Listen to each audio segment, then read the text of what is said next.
ko kaagad sa'yo, sa lugar nyo ba tahimik? Alam nyo, nung nakatira na ako sa matirang mga, alam mo, yung mga magulong lugar, napatira na ako sa mga matahimik na lugar dahil ngayong asawa ko nakatira sa isang village. Pero ngayon, nakatira kami sa South Signal Village. Pero may ano rin yun, parang ano rin yung neighborhood, middle income neighborhood. Okay. May mga tricycle. Pero, Kung tahimik na pinag-uusapan ng Mama Carla, doon muna tayo sa ingay Ngayon, nasa maingay akong lugar kasi may tricycle na daanan, may mga taong yung mga balot, yan. Kasi pagka yung sinasabi nilang, yung isa namang tahimik, kung walang away, walang gulo. Yan, meron hindi ko makokontrol yun sa lugar namin. So medyo maingay din ang... Oo. Actually, kung nandito ka naman sa Manila talaga nakatira, tahimik lang sa loob ng subdivision, pero kahit gaano pa yan, kamamahal na subdivision na ikaw ay nakatira, paglabas nyo ng gate nyo, maingay. Pero Mama Carla, kasi nasa Manila tayo. Ikaw, di ba, kahit nasa village ka, meron kang, yung kapitbahay mo na-mention mo sa akin dati, parang may paradahan ng taxi ba? Totoo ba yun? Sa likod. Sa likod, di ba? Alam nyo yan. Opo. Araw-gabi na po kasi sila, Mama Carla, na nag-aaway. Mag-asawa po sila. Tapos, bagong panganak po kasi ako.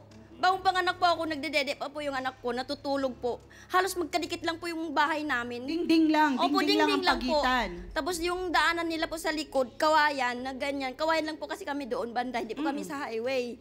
Doon lang po kami. Tapos, nag-aaway sila ng mag-asawa. Araw-gabi na po yan. Walang katapusan. Walang katapusan po talaga. Ate Lucille, ano po ang problema ninyong mag-asawa at kayo po'y nakakabulahaw? Dahil po, ma'am, paulit-ulit po yung suspended, ma'am, na wala ng trabaho ang asawa ko, ma'am. Dinadagdagan pa po nila, ma'am.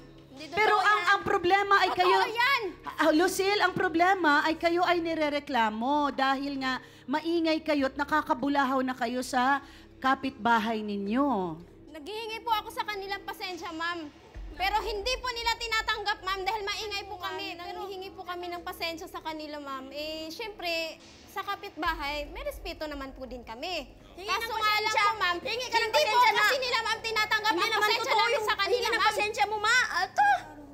Hindi totoo. Ano ibig sabihin hindi totoo ang hinging pasensya? Plastikan lang po. Hindi, Paano? kahit yung anak ko na natamaan niya ng martilyo, tama ng asawa niya, hinayaan lang niya. Hindi ko po, ba't gusto niya po na doon siya sa labas magwawala, mag-iingay siya. Alam naman po niya na may kapitbahay siya Kaya ng po mga ako bata. lumalabas ng bahay para hindi po sa labas lang kami na Ayun nga po, lumalabas ka ate. nag-aaway. Pero Bakit nga? nakaka-perwisyo ka eh. Sa harap po kasi Perwisyo ng ka. bahay.